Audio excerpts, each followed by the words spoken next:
பண்டிகைன்னு வந்துட்டா கொண்டாட்டத்துக்கு திண்டாட்டமே இருக்காது. தலைச்சுமை, தள்ளுவண்டி, ரோட்டோர கடையிலிருந்து காம்ப்ளெக்ஸ் மால் வரைக்கும் கூட்டம் கலகட்டும். பொதுமக்கள் கொண்டாட்டம் ஒரு பக்கம், தலைவர்கள் வாழ்த்து மறுபக்கம்னு அரசியல் வட்டாரத்திலையும் கலகாப்பாத்தான் இருக்கும். தேர்தல் நேரம் வேறையா, தலைவர்களும் தேடி பிடிச்சி ஓடி வந்து கையை பிடிச்சி வாழ்த்து சொல்லிட்டு போவாங்க. இப்படி பரபரப்பா நடக்கிற பண்டிகை கொண்டாட்டத்துக்கு நடுவுல நம்ம கஃபேலையும் பரபரப்பா மொறுமொறுப்பா தோசை மட்டும் இல்லாம இனிப்பு, பலகாரம், கேக்கு, சாக்லேட்டுன்னு விதவிதமா செஞ்சு அசத்த போறோம். மகிழ்ச்சியா, சந்தோஷமா, குதூகலமா, கொண்டாட்டமா நீங்களும் குடும்பத்தோட பார்த்து ரசிங்க. நம்ம பேப்பர் தோசை வரப்போகுது, பாருங்க. தந்தனக்க தந்தனக்க தந்தனக்க தந்தனக்க தந்தனக்க தந்தனக்க தந்தனக்க. பாரு பாரு நியூஸ் பாரு வாய்ஸ், சொல்ல சொல்ல விரியும் நல்லாதானே புரியும். எனக்கு உனக்கு பலருக்கு தெரியா. நல்ல செய்தி, கொள்ளை செய்தி, கொலை செய்தி, கொள்ளை செய்தி, நாட்டு செய்தி, வீட்டு செய்தி, நாலாபுரம் நடத்தும் செய்தி. கொத்தமல்லி வாசம் என்ன கேடு ஏது நீ பாரு. அஞ்சலி அஞ்சலி, தந்தை பெரியார் நினைவு நாள். தலைவர்கள் அஞ்சலி, எம்ஜிஆர் நினைவு நாள். முதல்வர் அமைச்சர்கள் அஞ்சலி. தமிழக முதல்வர் வாக்குறுதியை ஏற்று நாகை மீனவர்கள் உண்ணாவிரதம் வாபஸ். முதல்வரை சந்தித்தோம். சந்தித்த வகையில் மீனவர்களை உடனடியாகவும் வேகமாகவும் மீட்டுத் தருவதாக உறுதியளித்துள்ளார். கடந்த 4 நாட்களாக இருந்த இந்த சாகுமுறை உண்ணாவிரதத்தை வாபஸ் பெறுவது என்று முடிவெடுத்துள்ளோம். கோரிக்கையை வலியுறுத்தி பிரதமரை சந்திக்க முடிவு. திமுக எம்பி டிஆர் பாலு அறிவிப்பு. தக்கதிமி தக்கதிமி தக்கதிமி தக்கதிமி தா. மாமல்லபுரத்தில் நாட்டிய விழா, பல மாநில கலைஞர்கள் பங்கேற்பு. தமிழக அமைச்சர்கள் துவக்கி வைப்பு. தக்கதிமி தக்கஜனு தக்கதிமி தக்கஜனு தக்கதிமி தக்கதிமி தக்கதிமி தக்கதிமி. 1 2 3 4 எத்தனை புலிகள் இருக்குது? கணக்கெடுப்பு முடிஞ்சது. பொதுமக்கள் பார்வைக்கு புலிகள் காப்பகம் திறந்தாச்சியா. மக்களவை தேர்தலுக்கு வியூகம் வகுக்க பாஜக ஆயத்தம். டெல்லியில் கூடி ஆலோசனை. ஆம் ஆத்மி ஆட்சி அமைக்க குடியரசுத் தலைவர் ஒப்புதல். ஆம் ஆத்மி ஆட்சி அமைத்த காங்கிரஸ் ஊழலை விசாரிக்க டெல்லி அரசு நடவடிக்கை. அரவிந்த் கெஜ்ரிவால் அறிவிப்பு.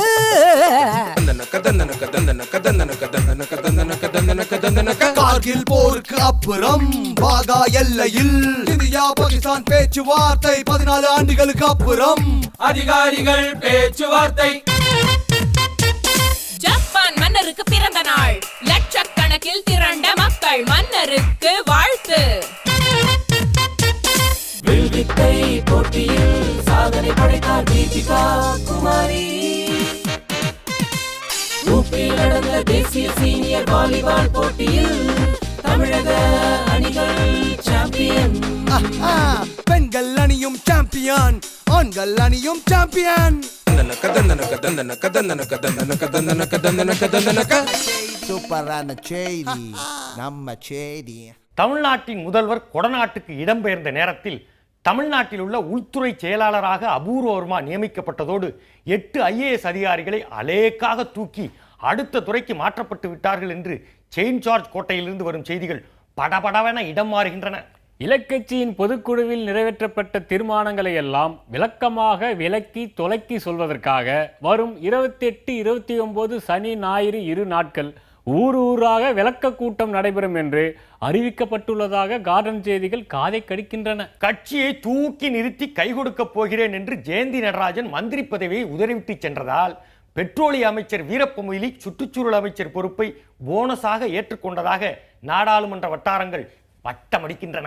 கை கட்சியின் சோனியாவுக்கும் ராகுலுக்கும் எதிராக தாமரை கட்சியின் மோடிக்கு ஆதரவாக கொடி பிடிக்க போவதாக தியானத்தை கலைத்த யோகா குரு ராம்தேவ் அறிவித்துள்ளதாக தலைநகரத்து செய்திகள் தலைத்தெறிக்க ஓடோடி வருகின்றன. பாகிஸ்தானில் அமையப்போகும் அணுமின் திட்டத்திற்கு சீனா 650 கோடியை அள்ளி அள்ளி கொடுத்துள்ளதால் இமயமலைக்கு இந்த பக்கம் இந்தியாவில் அணுகுண்டு பீதி கிளம்பியுள்ளதாக கடும் குளிரில் நடுநடுங்குகிறார் நமது வடமாநில செய்தியாளர். டெல்லியின் இளம் முதல்வராக பதவி ஏற்க உள்ள அரவிந்த் கெஜ்ரிவாலுடன் இணைந்து வாலிப பட்டாளங்கள் நிறைந்த டெல்லி அமைச்சரவையை ஆம் ஆத்மி அமைக்கப் போவதாக டெல்லி செய்தியாளர் வாலிப முறுக்கில் துள்ளி குதிக்கிறார். தமிழக முதல்வர் நீங்களும் வாங்கன்னு சொல்லி அழைப்பு விடுத்தால் மீனவர் பிரச்சனைக்காக கூடி பேச தயார் என்று இலங்கையில் உள்ள மீன்பிடித்துறை அமைச்சர் ராஜித சேனரத்ன தூண்டில் போட்டுள்ளதாக கடல்புறத்து செய்திகள் அலையடிக்கின்றன.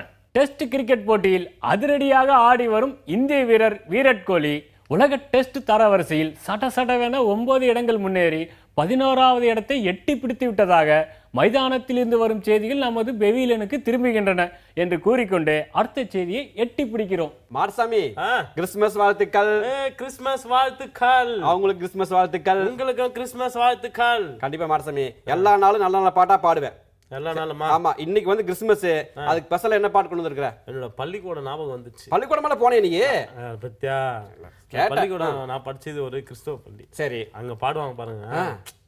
எல்லாம் இயேசுவே, எனக்கெல்லாம் இயேசுவே, தொல்லை மிகு உலகில் துணை இயேசுவே.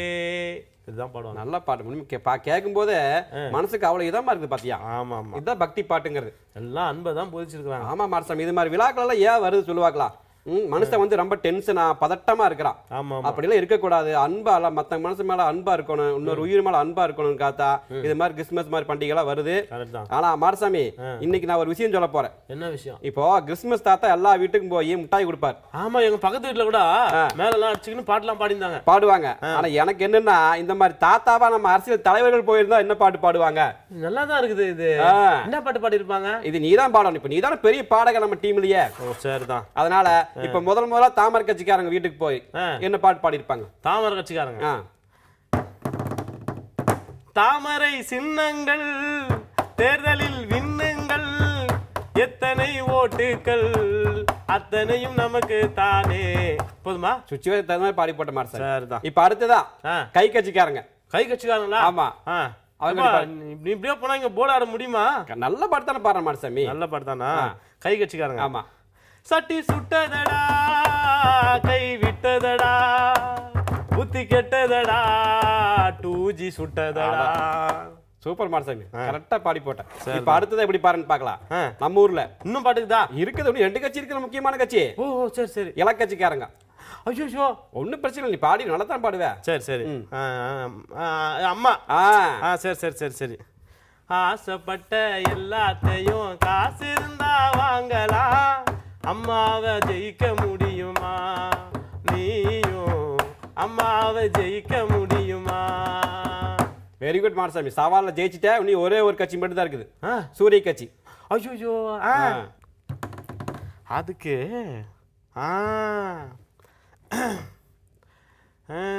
நினைப்பது தேர்தலிலே ஜெயித்து விட்டால் கூட்டணி தேவையில்லை, கூட்டணி தான் இல்லை என்றால் தேர்தலில் வெற்றி இல்லை. போதுமா? சூப்பர் மார்சாமி, நான் எதிர்பார்த்துக்கு மேல பாடி போட்டேன். என்னன்னா, இன்னைக்கு கிறிஸ்துமஸ் காலையில நிறைய கேக் சாப்பிட்டுருப்பாங்க எல்லாரும். ஆமா ஆமா. அதெல்லாம் எப்படி ஜீரணமாகறதுன்னு நினைச்சு கொண்டு இருப்பாங்க. சரி, நீ பாடின பாட்டுல எல்லாத்துக்கும் பேதியா இருக்கு. ஆடாம். அண்ணாச்சி, எல்லாருக்கும் இனிய கிறிஸ்துமஸ்னா நல்வாழ்த்துக்கள் ஜி. அது மட்டும் இல்லாமல் பொதுவாக இப்போ சிறைக்கு வந்து தண்டனை அனுப்பிக்க போகிறாங்களா கைதிகள். அவங்க திரும்பி வரும்பொழுது அவங்க திரும்பி வருவாங்களா அப்படின்ற ஒரு சந்தேகம் நம்ம மனசுக்குள்ளே இருந்தது இல்லையா? அந்த சந்தேகத்துக்கு ஒரு தீர்வு தரும் விதமாக நம்ம தமிழக அரசாங்கம் வந்து ஒரு புது திட்டத்தை கொண்டு வந்திருக்காங்க. என்னன்னா, நம்ம புழல் சிறையில் வந்து ஒரு சிறப்பு அங்காடியை திறந்திருக்காங்க. அங்கே என்னன்னு பார்த்தீங்கன்னா, நம்ம கைதிகளே தயாரித்த பிஸ்கெட்டு, சாப்பிட்ற பண்டம், அப்புறம் இந்த ரெயின் கோட்டு, செருப்பு, கொடை அப்படின்னு சொல்லிட்டு கிட்டத்தட்ட ஒரு 50 வகையான பொருட்களை வந்து அந்த கடையில் விற்பனை செய்கிறாங்க. விற்பனை செய்கிறது யாருன்னு பார்த்தீங்கன்னா, ஒரு 4 கைதிகள், அவங்களுக்கு மேற்பார்வையராக ஒரு 3 சிறை அதிகாரிகள் இருக்கிறாங்களாம். இங்கே பாருங்க, ரொம்ப கம்மியான விலையில தரமான பொருள் கிடைக்குதுப்பா அப்படின்னு சொல்லிட்டு மக்களும் ரொம்ப சந்தோஷத்தில் இருக்காங்க. அப்பா, என் மனசுக்கு குளிர்ந்த ஒரே விஷயம் என்ன தெரியுமா? இந்த கைதிகளை வந்து திருந்தி வெளில வரும்பொழுது ஒரு தொழிலும் கற்றுட்டு வராங்க. அது மட்டும் இல்லாமல் அவங்க சிறை விட்டு வெளில வந்த பிறகு அவங்களா தனியாக ஒரு பொட்டி கடை கூட வச்சு பொழைச்சிக்கலாம். என்ன சொல்கிறது? ரொம்ப சந்தோஷமான விஷயம் தானே? என்னாச்சு, கேக் சாப்பிடுங்க, அதிகமாக சாப்பிடாதீங்க, இனிப்பு உடம்புக்காகதுன்னு நான் சொல்கிறது. பலூன் பலூன் பலூன் எல்லாத்துக்கும் ஹாப்பி கிறிஸ்மஸ்மா. என்ன சொல்றீங்க? காலைல டீ குடிக்க சொல்ல நம்ம தாமஸ் வந்தான், மச்சான் ஹாப்பி கிறிஸ்மஸ், உனக்கு அக்கௌண்ட் கூட நான் விஷ் பண்ணும் அப்படின்னா. என்னடாப்பா அது, நம்மளுக்கு தான் பேங்க்ல அக்கௌண்ட் கிடையாதுன்னு கன்ஃபியூஸ் ஆயிட்டேன். அப்புறமேல் தான் சொன்னா ஏதோ ஃபேஸ்புக் அக்கௌண்ட்டாமே. இந்த பாரு நம்மளுக்கு சோசியல் புக்கு சயின்ஸ் புக்கே தெரியாது, என்னது இது ஃபேஸ்புக் அப்படின்னு கேட்க சொல்லதான் இப்போ இருக்கிற இளைஞர்கள் பூரா இந்த ஃபேஸ்புக்கில் தான் உட்காந்து நிற்கிறாங்களாம். இதில் கூட ஒரு நல்லது நடந்துக்குதுப்பா. என்ன சொல்கிறாங்கன்னா, இந்த மொத்தமாகிற இந்த நாடாளுமன்ற தேர்தலில் மொத்தம் பார்த்தீங்கன்னா 543 தொகுதிக்குது. இதில் வந்து ஒரு 160 தொகுதியில் வந்து யார் ஜெயிக்க போகிறாங்கோ யார் தோக்க போகிறாங்கோ அப்படின்னு முடிவு பண்ணுறதுல இந்த ஃபேஸ்புக்கு ஒரு முக்கியமான பங்குக்குதே அப்படின்னு ஒரு ஆய்வு சொல்லுதுப்பா. சோகாகுது பாரு. இது கூட பரவாயில்ல, இந்தியாவில் மொத்தம் 14 கோடி பேர் வந்து ஃபேஸ்புக் யூஸ் பண்ணுறாங்களாம். இப்போ வந்து மொத்தமாக வந்து இந்த இளைஞர்கள் மொத ஓட்டு போட போகிறாங்கல்ல, இத்தனை பேர்னு கேட்டால் 12 கோடி பேர் வந்து தப்பா ஓட்டு போட போகிறாங்க. 12 கோடி பேர் எப்படி அப்படியே அழிச்சு போடலாம் அப்படின்னு சொல்லிக்கினே பெரிய பெரிய அரசியல் கைங்களாம் என்ன பண்ணிச்சு தெரியுமா, புக் எழுதுற விட்டுப்புனே இப்போ என்ன பண்ணிட்டாங்க, ஃபேஸ்புக்கில் ஒரு அக்கௌண்ட் ஓப்பன் பண்ணிட்டாங்கப்பா. அப்படியே அப்படியே அப்படியே சொல்லிக்கலாம் அப்படின்னு சொல்லிக்கினேன். இது கூட நல்லா தான் இது பார்த்துவாங்களே. எல்லாருக்கும் இனிய கிறிஸ்துமஸ் நல்வாழ்த்துக்கள். அண்ணாச்சி, நம்ம ஊரில் பிள்ளைகளை பெற்று வளர்த்து ஆளாக்கினதுக்கப்புறம் அந்த பெத்த பிள்ளைங்க அவங்கள பெற்றவங்களை பாருங்க தவிக்க விட்டுருந்தாங்க, வீட்டை விட்டு விரட்டி விட்டுட்டு அவங்க சம்பாரிச்சு பிடிக்கிறாங்க. இதனால அவங்க ரொம்ப கஷ்டப்படுறாங்க. அவங்க எல்லாருக்குமே ஒரு நல்ல காலம் பிறந்துருச்சு. நான் என்ன சொல்ல வரேன்னா, அவங்களுக்காக ஒரு புது லோன் அறிமுகப்படுத்துறாங்க, ரிவர்ஸ் மார்ட்கேஜ் லோன் அப்படின்னு சொல்லுதாங்க. அந்த லோனை அது என்ன பார்த்தீங்கன்னா, உதாரணத்துக்கு வீட்டு லோன் வாங்கினா நீங்கள் என்ன பண்ணுவீங்க, வீட்டு கட்டுறதுக்கு பணம் வாங்கிட்டு மாதம் மாதம் திரும்பி கட்டுவோம். அதே மாதிரி இந்த லோனில் நம்ம வீட்டை கொண்டு போய் அடமானம் வச்சுட்டு மாதம் மாதம் பணம் அவங்க நமக்கு கொடுக்குறாங்க. இதில் பாருங்கள், ஆயுட்காலம் முழுக்க நீங்கள் லோன் வாங்கிக்கலாம். அது மட்டும் இல்லாமல் கணவர் மறைஞ்சிட்டா மனைவிக்கும் பணம் கொடுக்குறாங்க. இவங்க 2 பேருமே மறைஞ்சிட்டா அந்த வீட்டை விற்றுட்டு அதில் இவங்க எவ்வளோ கடன் வாங்கினாங்களோ அந்த பணத்தை கழிச்சிட்டு மீதம் இருக்கிற பணத்தை அவங்க வாரிசுகளுக்கோ அவங்க மனசுக்கு விருப்பப்பட்டவர்களுக்கோ கொடுத்துருந்தாங்க. இந்த வாரிசுகள் அந்த வீட்டை மீட்க நினைச்சா அவங்க கடனை கட்டி மீட்டுக்கலாம். இதனால பாருங்க, பிள்ளைங்களால் கைவிடப்பட்ட பெற்றவங்க யாருமே யார் தயவை நம்பி இருக்க வேண்டியதில்லை, எந்த கவலையும் பட வேண்டியதில்லை. இந்த லோனை பயன்படுத்தி அவங்க மகிழ்ச்சியை சிறப்பாக வாழலாம். என்ன நான் சொல்றது சரிதானே? தப்பு நடந்தா எதிர்பக்கம் எதிரி பக்கம் இருக்கிற தலையை பார்த்து கையை காட்டுறதும், நல்லது நடந்தா தலை மேல தூக்கி வச்சு கொண்டாடுறதும் வழக்கமான ஒண்ணுதான். இப்படியே பழகி போன நம்ம ஊர்ல அரசியல்ல மட்டும் சும்மாவா இருப்பாங்க? ஊழலை ஒழிக்க போறாங்களோ இல்லையோ, லோக்பால் மசோதாவை கொண்டு வந்துட்டாங்க.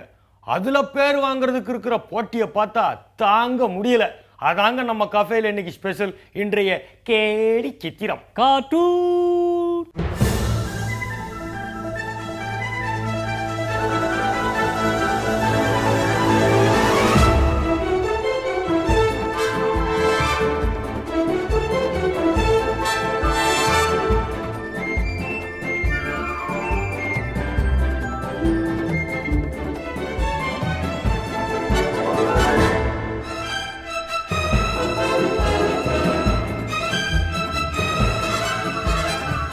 பெரியவங்க சின்னவங்க, சின்னஞ்சிறுசுங்க பெரிய மனசுக்காரங்க வாலிப வயசுக்காரங்க எல்லோரோட மனசுலையும் இடம் பிடிச்சு நகைச்சுவை கொடி நாட்டினவர் தான் சார்லி சாப்ளின். திரையுலக ராஜாவை 1889 ஏப்ரல் 16 இந்த உலகத்துக்கு வந்து எல்லாரும் சிரிங்க சிரிங்க சிரிச்சுக்கிட்டே இருங்கன்னு சொல்லி 1977 டிசம்பர் 25 வரலாற்றில் இடம் பிடிச்சிட்டு பறந்துட்டாரு. அப்போ அவரை நினைச்சு பார்க்க வேண்டிய நேரம் தானே இது.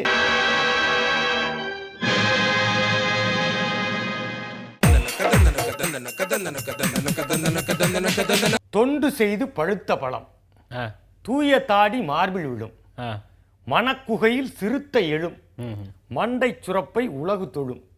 இது பாரதிதாசன் எழுதுனது. யாரை பத்தி? தந்தை பெரியாரை பத்தி.